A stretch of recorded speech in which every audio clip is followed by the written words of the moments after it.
So much music done came out. So much music done came out. We had, whew, look, Future. I like the album. I gotta live with it a little bit more. I'm a big Future fan, but what do we have before that? Something came before that that I'm missing. Pusha T came the week before. Pusha T. Love that album. I'm different. Pusha T. People was like, I have problems with the album. I had none. I didn't like it at first. It grew on me. It definitely grew on me. I did like the trade off with the Kanye kind of versus Pharrell. Actually, in one of my streaming services, they literally labeled the album Kanye versus Pharrell. I don't know if they were doing that. You know, YouTube Music be doing wild stuff sometimes. But yeah, I was like, I got YouTube Music. I saw all of that. Yeah, I was like Kanye versus Pharrell. But then I was like, oh, this is a Kanye album and a Pharrell album. I liked it. I'm still not tired of hearing Pusha T talk about crack. So, you know, it is what it is. Nah, I'm not tired of that either. Kendrick Lamar coming out with a double album and a book. I mean, we'll see. I know. You never know. No. We are going to see if, and I hope he beats it. I have a feeling about double albums. I'm always like, yo, that could have been a really fire one album, like a single album. A lot of times it's got a little bit of filler. The only person I think that has really come close to achieving this, like a true double album, was Biggie. I stand on that. I know people tell me it's the Pac album. You know, I love Pac, but the Biggie album was the one that was it. That was the double album for me. There are, and this is not to say there are people that got double albums, like Bone Thugs and Harmony got double albums. I don't like it. Nah, that could be one album. That could have been one album. But the songs, I love a song on one album. I love a song on another album. So it's nothing against the artist. But if Kendrick can pull it off, I will be thoroughly impressed. But, you know, I like Kendrick releases. So. And plus, you know the last you said album, about the. Go ahead. I said it's the last album. Going out with a bang is huge. Oh, it's the last album before he's still with PG Lang. Last album before he steps away from his label and moves out on his own. And, you know, power to him. Program language, PG Lang. I was like, pretty clever there. Yeah. And I agree with you on the Biggie thing. The songs that I skip, depending on how I'm feeling, is the Obi song. And what do you do when your bitch is untrue? Yeah, that's it. I skip that song. That's depending on how I feel. But that's why I said the Biggie album is close, because I'm not listening to Thug Passion. Yeah, I'm not listening. You can, I'm good. Like, I'm not listening to a few of those. And I love Pac. I'm a Pac stan. But Thug Passion came out before I was really exposed to alcohol like that. So as I after bartending and stuff like that, I was like, dog, this is a horrible drink. Like a it's like a sun breeze. But, you know, I will say this. I saw a podcast that was floating around because I don't want us to get launched into that direction, where they was just disparaging Tupac. They were saying Tupac wasn't real and Tupac wasn't this and that. And there's a lot of, I feel like it's a lot of younger people that has a very strong revisionist history about who Tupac was. I have plenty of critiques of Pac. I have plenty of praises for Pac. But the idea that he hid his identity, like, oh, he was a dance kid, and then, you know, he ain't letting nobody. I was like, nah, he let everybody know who he was from the jump. He's a human the whole time, and he made adjustments as he went throughout his career. I think when you look back, and as we get further and further away from Pac and Biggie, I hope that we're able to look back historically more and actually delve into it, because I felt like some of the stuff that's been done, some of the movies that have been done have been kind of superficial. You know what I'm saying? Like, it's not really digging into them as people, because the only thing I get a lot of times when I look back on them is like, dog, they were early 20s. Like, that's all I think about is they were 24 and 25. They were children. 20s when they died. Like, that is insane. When you look back at some of these artists, Nas wrote Illmatic at 19. But 17, 18, 17, 18, 19. I have taught 17, 18, 19-year-old like that. The impressiveness of seeing an artist like that, that's insane. That's insane. So Rob is how old? And he said, I made an indelible mark. That's a Nas thing. Nas was 19. Yeah. He would have said that. That's crazy. It's huge. And so that's the thing where I was like, even when people come out and they say like, oh, Kendrick, he too young for the crown. And they go, like when a new artist comes out, I'm always like, the crown. You never know what these artists can do. So yeah, you never know. You just got to be able to I gave Kendrick the crown on this first album. I was like, that nigga's better than fantastic. He's a fantastic rapper. Yeah, you got to be able to look at what it is. You have to be able to look at the talent, recognize the talent, see the talent, and then help expose the talent to the world. Yeah.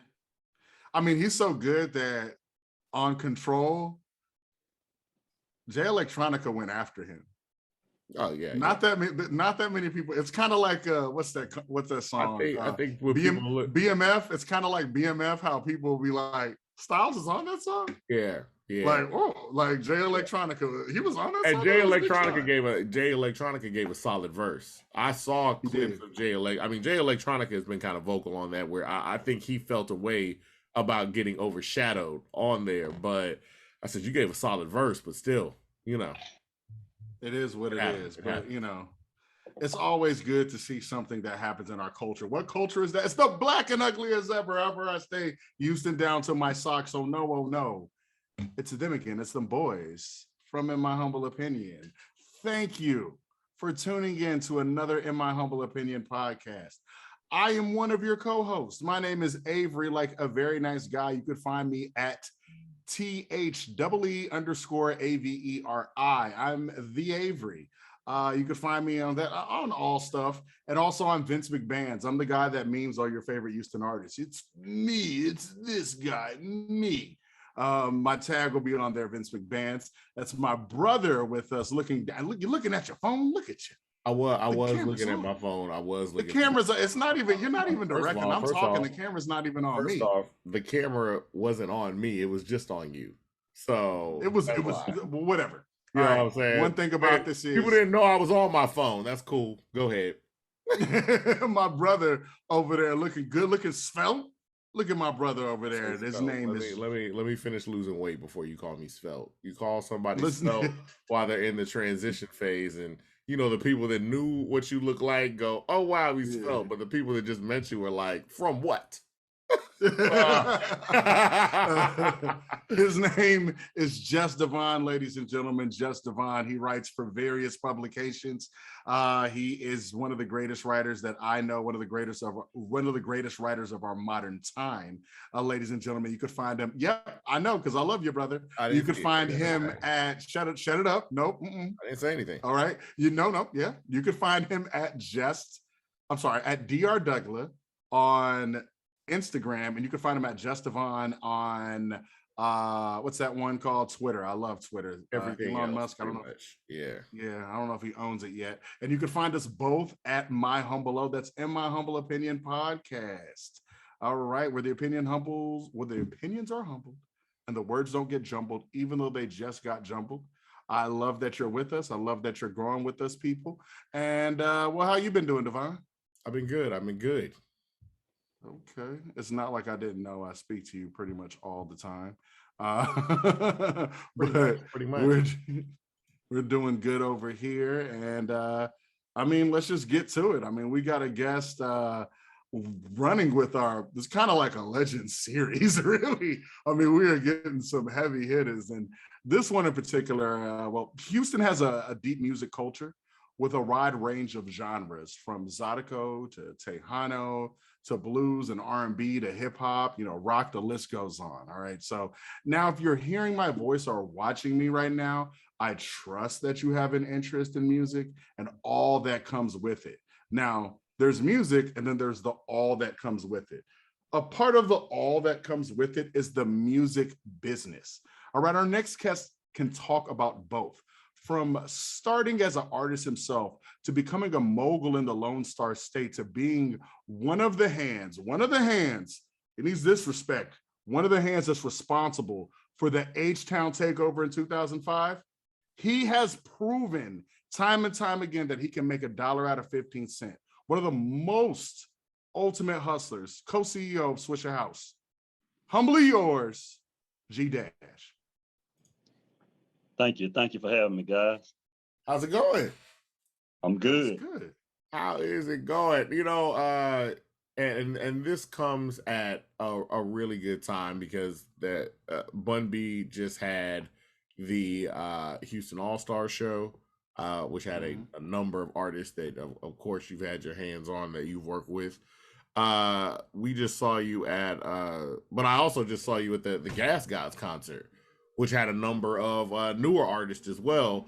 And we were just talking to Derek Dixon, and there's a lot of label owners or moguls here that have been able to touch generations here in Houston. So that's why we are really happy to have somebody like you on. We want to go back though to the beginning where you're starting off as an artist. Like that initially your goal was you want to be an artist, you want to rap, correct? Yeah, that's correct. That's correct. I had dreams and aspirations of being a big rapper back in those days. You know, I come from the time and era where I grew up on like guys like Kumo D, LL Cool J, Just Ice, all the old school cats. I mean, I remember when rap first started, like with Curtis Blow, the first commercial rap. Like, and I just always inspired to be a rapper. What was your rap name? G Dash. It started off as G Man, but then one of my partners called me G Dash, and I kept it. I just ran with the G Dash, took the man off. Now stuck with it. Wow, the second name, that's almost unheard of with rappers. They usually go through 15. That's perfect. No. I was only blessed to go through 2 and pick the second one. Yeah, that's real. That's real. Now, when you first started out, I mean, even before you decided to start getting into music, because like you said, you remember the early times with hip hop. Yeah. Were you always musically inclined? Did you have an ear for music at that time? Was music just something you were interested in as a child, or was it just rap music just kind of sparked something with you? Well, it started out as when I was a child. I used to always listen to like Earth, Wind and Fire, Brass Construction, the Commodores, a lot of bands that had a lot of horns and brass in it. Cause I initially wanted to play a trumpet at first, but once I got to middle school and I decided to join the band, I fell in love with the percussion, which is the drums. So from that point, I was always into music. So I played in the marching band, the stage band, the concert band. So I played the drum set, the snare drum. I played different percussion instruments. So I always loved music. Now, yeah, that's real powerful too, because you got to keep up the time. Like, you're very important. No doubt. And I also transitioned, which one of my friends always make me remember that I was one of the first people he knew that had a drum machine, the first piece of hardware, which was I believe it was called a Leases 16 or something like that, but it was like one of the first drum machines. So I also was keeping up with times and technology as well. Wow. So was you making beats back then? Yeah. Oh, damn. I was all making beats. Yeah.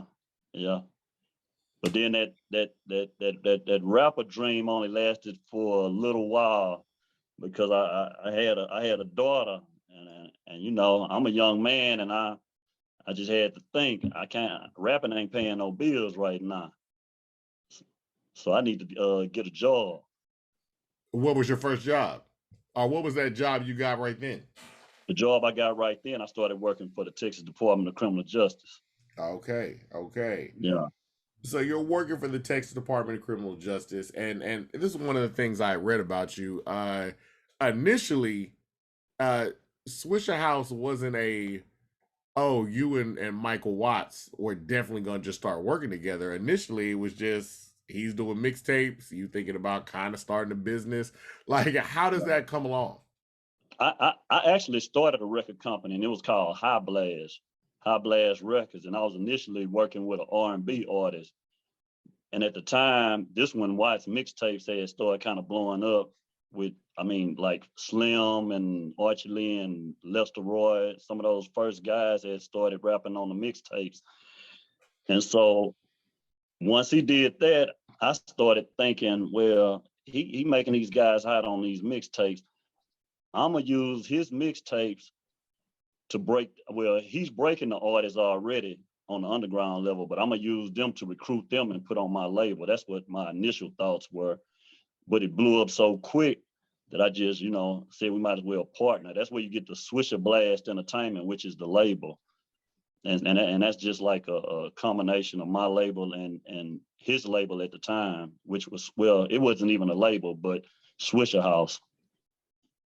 So he was so that was a combination of the two of you guys, and you were just like, hey, your mixtapes took off quick. I've got some business acumen. I got some stuff going already. So y'all just decided to join forces. Yeah. Who were some of the first artists that you saw that you were like, oh, because I initially Swisher House is a collective. It's a lot of artists. It kind of pairs down to a few later on. Who were some of those artists that y'all were initially working with? The first artist that started on Swisher House, it was Archie Lee and Lester Roy. Okay. And then after that came along Lil Mario, Slim, J-Dawg, Big Tiger, and Big Pit. And it just started growing from there. And I really wanted to do a project on Slim first. And I kept telling White, hey man, if you don't sign nobody, we need to sign Slim. But that was at the time they had just done that joint mixtape called I Represent This that Slim dropped. And once he dropped that, I knew it wasn't gonna be no turning back once he see that money, because they did 50-50 thing. Once he saw that kind of bread, and he also had business aspirations as well, and he took it from there and started his own label. And so that's one of the other things too. It's you guys, when it looks like it's like, okay, the day Hell Broke Loose comes out, and then everything blows up, Still Tipping blows up, and then it's you've got Mike Jones, Chamillionaire, you've got Paul Wall, you've got Slim Thug.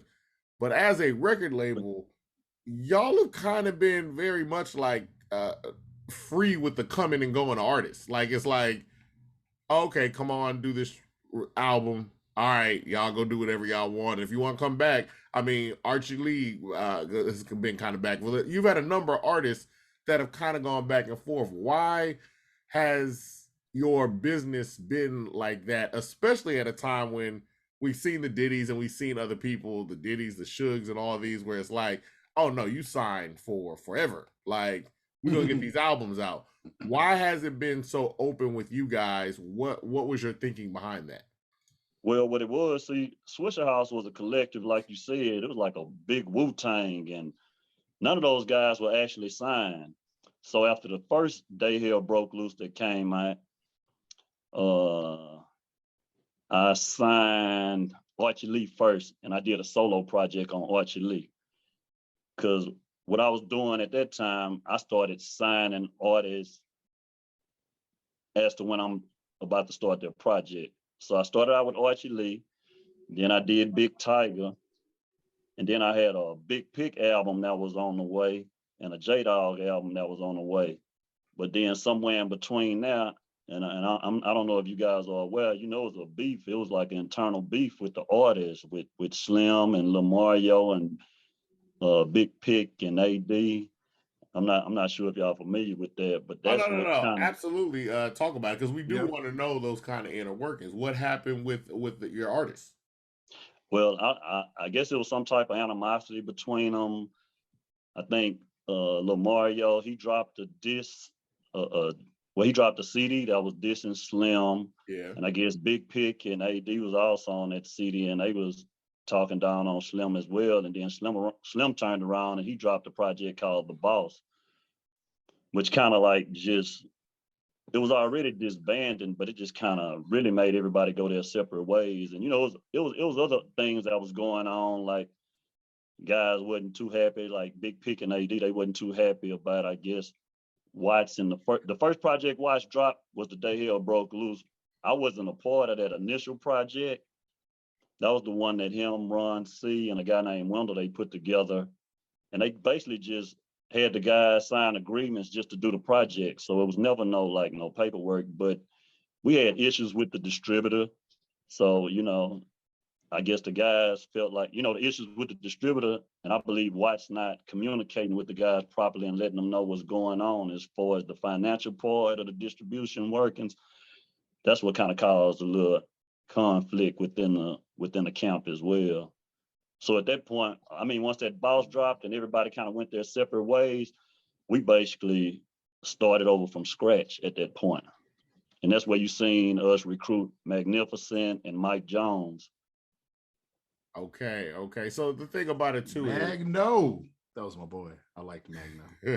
Now the thing about it too is, as you look at a lot of these documentaries and just see it in general, you'll see like so we got like Dr. Dre and Jimmy Iovine, which they work with the camp where 50 Cent don't always get along with everybody that's associated with them. The Game don't always get along with everybody that's associated with them. The Wu-Tang shows from jump, RZA is trying to manage 8 dudes that do not all get along. They they opened up the show with one of them shooting at the other one. What is it like from you and Watt's perspective having to manage a roster of artists where it's like I see success on the rise and like things are moving business wise, but now y'all don't get along and this could start to blow things up? What were y'all's initial thoughts and how did y'all go about trying to make corrections? And I know because I dealt with it, because I also was road managing these guys. So just imagine having to take 10 to 11 youngsters on the road. You know what I'm saying? I had to make a lot of moves, but they had a lot of respect for me. And I always dealt with them. I was older than them, so I kind of like treated them like my little brothers. You know what I mean? But and I think they respected me because I wasn't trying to be their friend at the time either. Like I wasn't smoking with them, drinking with them, or nothing. I was just straight business. Like when I would go on the road, and I think that's what a problem occurred with the previous guys that was taking them on the road, because they were they were being too friendly with them. Like you can't be mixed that business and friends, because you need them to listen to you and respect what you're trying to do at all times. But once we saw that coming, like I'm like, this artists come and go, you know what I mean? And I learned that from talking to Jay Prince back in the day. So I never got any feelings or emotions about any artist. I've even let artists go. Like if I seen that, hey, you're not happy here, like for instance, like Magno. There was some internal conflict between him and Mike Jones back then. And once we got that deal and I saw how Mike Jones was kind of treating the situation, and Magno had another opportunity with Desert Storm, I released him out of his agreement and let him go do that. And hopefully he could find him a spot there and be successful. Because I'm all about the artist success. You know what I mean? I'm not trying to hold nobody back, or I just want them to succeed in whatever they do. If I can make money with you, I love it. But if you ain't happy, I gotta let you do what you do. Absolutely. Now, once you guys did the the readjusting and kind of rebranding, it's like, okay, we're gonna focus on Mike Jones and Magno, and then Magno decided that he and Mike Jones have some internal beef and leave. What kind of continues on with Swishahouse? Because a lot of people always ask, like, what happened with Mike Jones? At one point, it was just a high trajectory, and then things just kind of flatlined out. I believe Mike Jones' ego got the best of him because, and I understand ain't nothing wrong with an artist trying to have his own label and all that stuff, but he really wasn't happy at the gate. Like me, honestly, I never wanted to sign a deal. That's why I used to see little slogans on our CDs like Major Without a Major Deal, because I was trying to do everything that the majors was doing without a deal at the time. And like I said, I think his ego just got the best of him, and he wanted to be his own boss. You know, sometimes guys want to jump out there and they not ready. Mm-hmm. So I think that kind of hurt him. And then once the label got into his ear too, because you know they do a lot of divide and conquer and stuff. That's the first thing they try to do. Not like when they get a independent artist, is they try to separate the artist from their labels. And you know, I don't know why they practice it. I mean, you pretty much just got to have a strong team when you getting into this business. And the thing about it too is y'all are also dealing with the business side of. I was reading somewhere where you guys were selling mixtapes. Y'all are selling things independently. Yeah. As you start to move into the label world, you have to get actual album sales. So y'all are going through a readjustment. Talk about changing things up to make sure that the records you're selling are getting registered properly. Oh yeah, and that's what my goal was. Like Watts was dropping a lot of mixtapes. My goal was to put out commercial projects because I knew putting those commercial projects would legitimize us as a label. You know what I mean? We can't be no label just putting out mixtapes. So that's when you seen the Archie Lee album came out, the Big Tiger album came out. Then we turned around and dropped the Day Hell Broke Loose 2. And that was the album that contained Still Tipping that you were speaking on. And we dropped the All Freestyle 5. I just started going hard with dropping the commercial projects because, like I said, I was trying to build up the label. And the only way to do it, you can't build it up with no mixtapes. No, it can't. It can't happen. So you keep pushing. Oh, go ahead. Yeah, yeah, but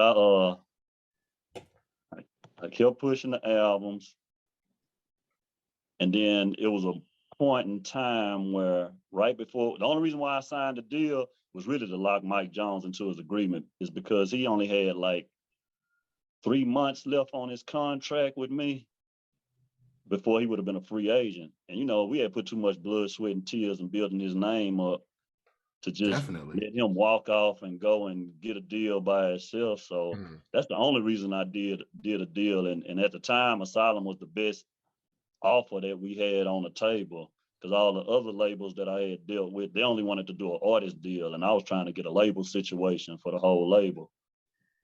But we were also like, we was rebuilding in that process. That's where you saw me re-sign Archie Lee. I had initially brought J-Dog back, but he got in trouble.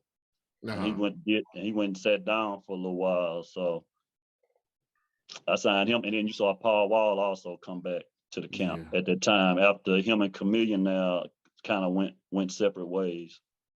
And yeah, that was the other thing. He and Chameleon came in, but Paul has always been big, and then he kept on putting out albums. Eventually, too, you guys link up with Lil Keke. Oh yeah.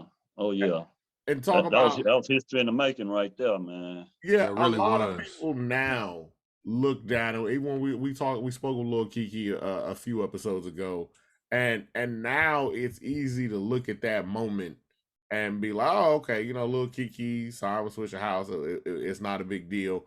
At the time, I think I interviewed him for Ozone magazine, and that was like a huge deal. Like he was definitely having some back and forth with decisions on whether this shit needs to be done.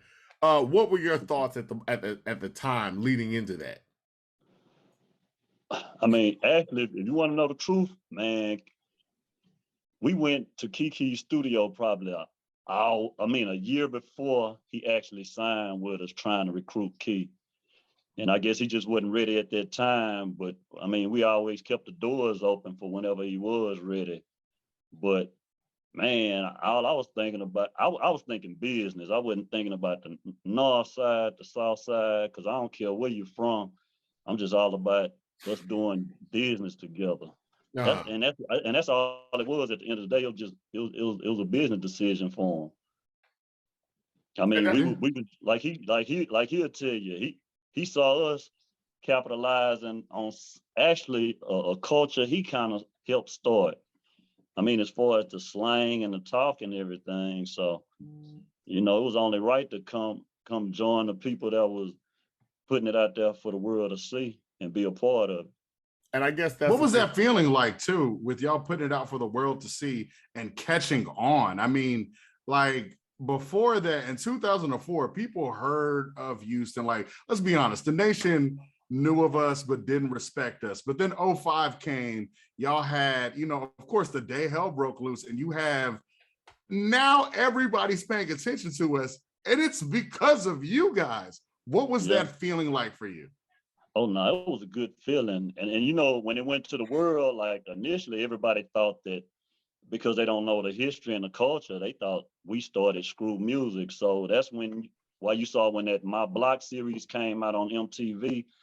When I first sat down with those people, I told them, hey man, when y'all come to H-Town, y'all gotta go to the screw shop.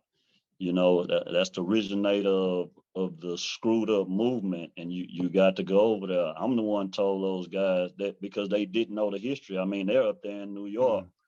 You know, they thought we started it, and I just kept it 100 and let them know. I told them, like, you sure did. Hey, where it started. Yeah. And that's good too, because we know what happened. If the listeners don't know, there were a few rappers that were kind of mad.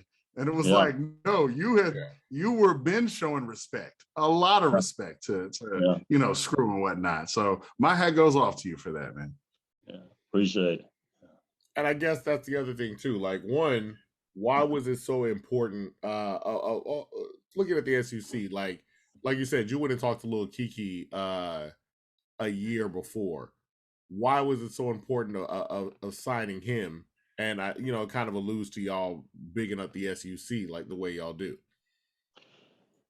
I believe that move right there. I think that unified the city when we did that move. I mean, and before that, I gotta say, cats like ESG and Slim doing those records together. Lil Flip getting on some of our mixtapes. You know, we was trying to just bring everything together, man. We wasn't about no clicks, man. We was about getting money. Did you feel like y'all were kind of thrown into like you got thrown into a fight that you was like, I wasn't even fighting. I was just trying to run it. Well, you know, when you grow up in this city and you live on the north side or you live on the south side, some kind of way that plex just automatically there when you coming up on these sides of town. But I mean, as you get older and a person like me, I always went to clubs on the south. When I got old enough where I could go to the club, I always went to clubs on the south side, man. That's where a lot. I used to go to the Bens. I used to go to Carrington's. Like, they probably thought I was from the south side. I was a diplomat. I don't care where. Earth is my turf. You know what I mean? Like, yes, man, I ain't on those sides. And then, you know, when you're young, you trying to look for some different young ladies that you might not have seen on your side of town. So you exploring. So women brought you to the south side too. Not just women. I had partners over there on the south side as well. Yeah. Because I had that's who turned me on to like South Park Coalition back in the day. K Reno and them guys. Yeah, absolutely. My partners on the south side. So now when you look back, especially like seeing the Bun B Houston All-Star show, and you see that, and you see one, I mean, like we always say, that was just the tip of the iceberg of Houston culture and music. But just that huge show being only the tip of the iceberg, your artist and your legacy was a huge part of that. What is that like to see now when you're seeing artists like Paul and Chameleonaire come back to town and all these people that you've worked with, Slim Thug, seeing them on these stages and seeing the careers that they've been able to achieve? Oh man, that was a proud moment for me. I mean, anytime I see any of the guys being successful that came from our organization, man, I always big up those guys because I'm glad they kept doing it and they stayed consistent. And them guys are still working to this day and still eating off the fruits of our labor from years ago. That's a blessing to still be able to eat off this music, and you've been in the game 20 plus years. Oh yeah, absolutely. Definitely. Absolutely. When you see newer artists now, because I was like, when you see just the city in general, now we're talking about, well, you know what? Let me stop. I'll go back. Seeing the city now, you guys are credited. A lot of people say, oh, that 2004 wave with the Super Bowl, Swisher House. And then there was another wave when the Super Bowl came back, and now we're experiencing this other wave. How does the city of Houston look to you in terms of its growth in arts and media? I mean, it looked good to me. I like what all these young artists are doing, and I've seen it grow over the years. Because I can remember, man, probably after what year was it? Because I'm looking at these guys who I first started grinding back in like 2013, 14, like the Beat Kings, and which Beat King he was around before that because he was just kind of doing production at first, I believe. But just to see the growth of these guys, the Beat Kings, the Kurt Cobains, I like Sauce Walker and them movement. I told him I feel like their movement is one of the closest movements to the Swisher House and the SUP. Yeah. How he got definitely a glamour of artists, and I mean he just putting guys on, and I think that's a cool thing. When you see somebody like Sauce Walker that's doing what you guys do, and you see a lot of these other artists that are starting to build up their own movements, what are some of the advice and things you would tell them, like, hey, this really worked out for us, and this didn't work out for us? Like, what are some of the things you tell them to do and not to do to keep the movement going?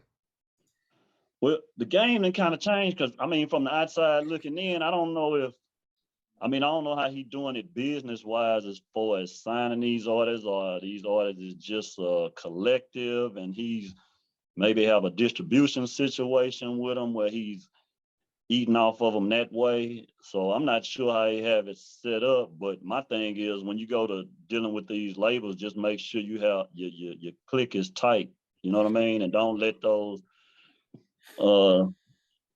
executives from the major labels like get into your artist's ear and do things to separate you guys, and y'all should stay click tight and don't let your artists talk to those execs without you present, because it's all kind of slick games that they play to divide and conquer your artists. And when you would look back and you saw those kind of things happening like early on, because I mean that's what record labels are going to do. What are some of the things you could do to kind of protect your artists or prevent that kind of stuff from happening? Just keep your artists close to you and make sure you wherever they are, and don't let nobody in. Your artists shouldn't go in no room with no exec from the major labels unless you're present. They should always have management present. I mean, they did slick shit like in the beginning, they out there on the road and they went and got Mike Jones about 2 or 3 in the morning and took him to the studio where 50 Cent was, but didn't notify T Fairs that he was going over there. Like, just slick shit, man. I can imagine though, because I'm like, it's the music business. I'm like, because you're like, they gotta be with somebody, but I'm like, if I know that you're going to, like, I mean, if I'm a record exec and I know this artist is gonna be at this strip club, I'm gonna show up at the strip club like 24. You gotta have somebody there 24 hours a day, it seems like. Yeah, that's ridiculous. Yeah. You do. Because I mean, even in the initial beginnings when we first signed our deal, like the first thing they did was some kind of way got their New York lawyers to represent Mike Jones. I mean, I'm talking about just out the gate. And they tried to do the same thing with Paul, and I peeped what they was doing. That's why I just had to talk with Paul, and I was like, man, I'm not telling you what lawyer to get. I'm just telling you don't use those lawyers. Yeah. Exactly what I thought would happen is what happened. The first thing this lawyer did was try to figure out a way to get Mike Jones up out of the contract with us. That's the first thing he started doing. And that's what they do when they want to divide and conquer you. they try to go in and try to find loopholes in your agreement with the label. I mean, it's funny because, you know, people look at Dame Dash in that documentary that they were doing for Def Jam. And remember that scene where he was yelling at Leor Cohen for getting everybody jackets and, you know, but the jacket thing was like an iceberg tip where he's like, and you trying to meet with them behind my back and you trying to do that. Because almost instantly, it's like, I see the talent in the Swisher House or Rockefeller. Now, let me just get the artist and keep Swisher House and Rockefeller out of it. And so as a label owner, you got to fight against that. Yeah, and it's funny you say that because those actually the people I was dealing with, the same people who Dame Dash was dealing with, he was dealing with those execs. They was at Def Jam at the time, where they was at Warner when we signed our deal. So I was dealing with Leor, Todd Moskowitz, Joey I.E., Kevin Laws. I was dealing with the same exact execs. Moskowitz is a sniper. Golly, bro. Yeah. So I mean, I guess they was using the same formula. The only thing that's, I guess, well, they was dealing with Jay was an artist too, as well as the exec. Yeah. So yeah, it's an artist thing. Oh yeah, they pillaged. They got Kanye West. They got Kanye and Jay, and then it was like, Petey Crack, I don't need you. I was like, what? I need Petey Crack. Yeah. I used to love that whole state property clique. Yeah, I remember that. Yeah, because it's almost like they get the artist they want, and then they just try to sell off everybody else for parts. Like, all right, we didn't need you. We just wanted this person. Just want the cash cow. Yeah. Now, when you look back now, we're not even gonna look back no more. As a label now, what is Swisher House up to? What are y'all doing, and how are y'all moving forward? I mean, right now we're selling merchandise. We're gonna work on a new compilation. The Day Hell Broke Loose for a compilation. We got an art exhibit coming up that we're trying to put together right now. I'm working with a director and a writer right now, trying to get my deck together for a documentary and a movie. Oh, that's real. Going back and looking at that, because you're seeing now, and I feel like we talked with we spoke with D-Rec, and you know his biggest thing was, I wish we had recorded more of the beginnings, because you know when you talk about like DJ Screw, you talk about Fat Pat, and a lot of his word of mouth. I'm reading a book now on DJ Screw, and it's real interesting, but it's a lot of word of mouth stuff, and so it'd be great to see like the video and the behind the scenes of what was going on. Do you guys have a lot of video compiled? Well, I'm gonna tell you a bad thing about living in Houston, man. I know so many people that had so much footage, and you believe it or not, we lost this footage in floods, storages, like and it's crazy, man. I think Watt's whole record collection got wiped out in one of them floods back in the early 2000s. Oh, wow. Yeah. So that's ridiculous. I always ask the guys that was around who had, because you know, there was a lot of camcorders around at that time, you know, for them them Kappa parties and all that. Man, we had all that. I mean, we have some stuff, but we don't have, I'm going to say we only have probably about 10% of the stuff that we recorded back then. Even I still got a lot of mini DVDs to go through, but man, a lot of that footage is lost. Oh man, that's rough. Man, that is rough. But it's nice that y'all are going through. Go ahead. I was gonna say, like with the art exhibit though, we do have a lot of old photos. Oh, okay. Yeah, because that's a lot of stuff we're gonna use for the exhibit to show never before seen photos. So this is going to be an art exhibit that just chronicles the history of Swisher House? Yeah. Okay. Now, what else do we have on like the horizon for you? Because we always hear your name mentioned, especially from like people like Paul Wall, stuff like that. Like I said, we saw you at the Texas Smoke Break. You're always around artists and dealing with artists. What would you even consider what you do now?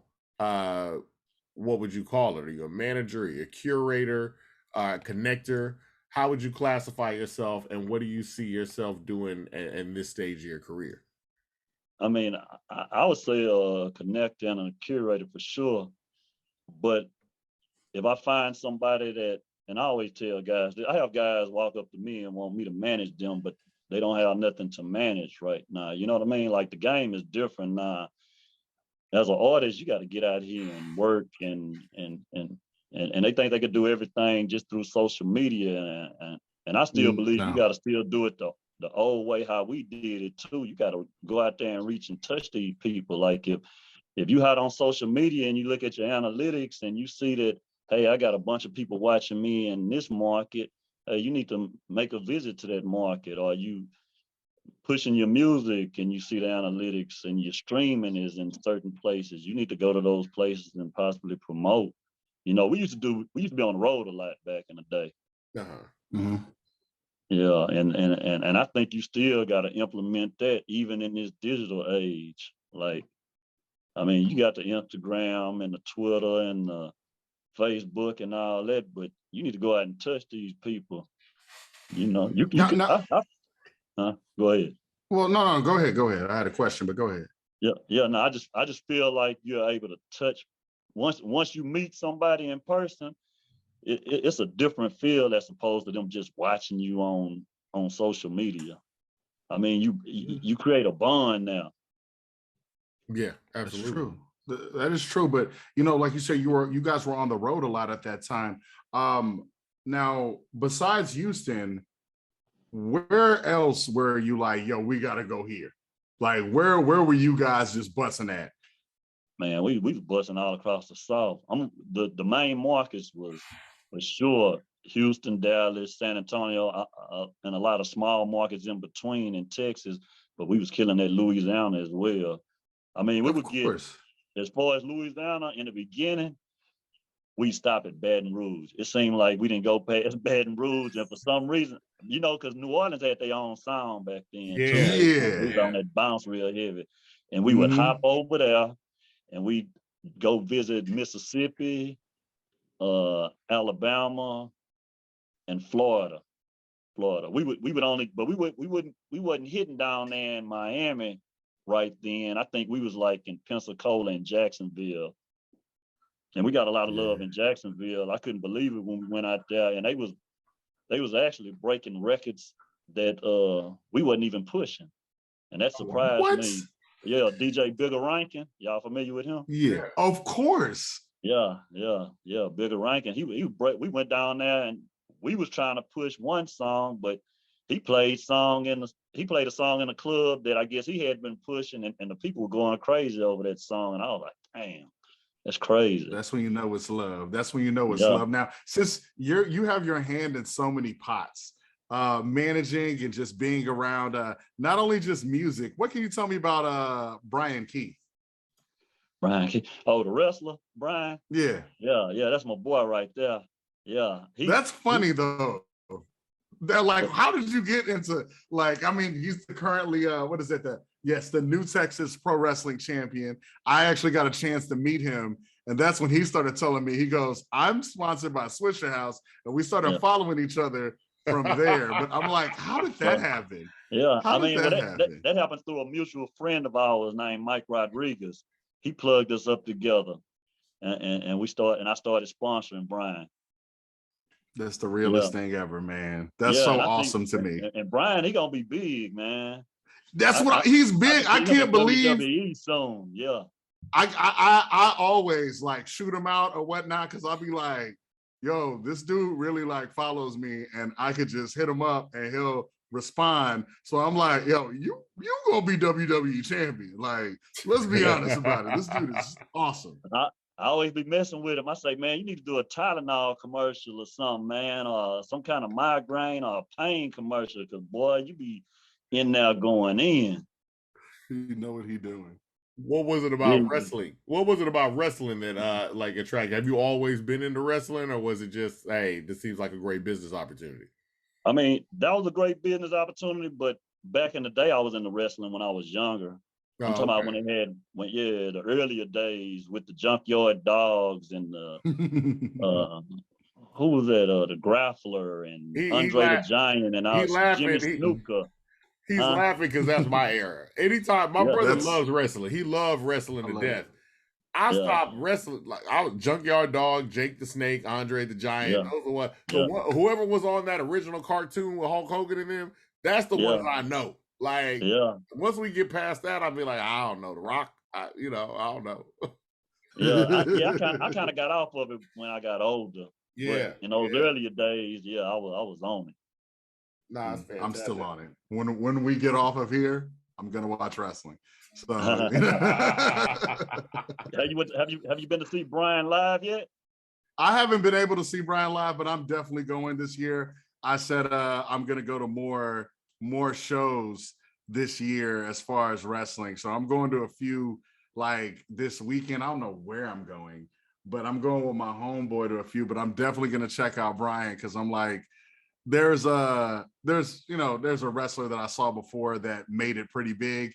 Then I was like, man, I gotta go to more shows. This dude named how did I just forget his name, but it doesn't matter at the moment. But the dude made it to another wrestling company. I remember watching him in a parking lot, and I go, that dude's good. And then I turn on TV 4 years later, he's there, and I'm like, Sammy Guevara, and I was like, yo, I gotta go to more shows. So I'm definitely gonna check out Brian. Okay, have you? Okay.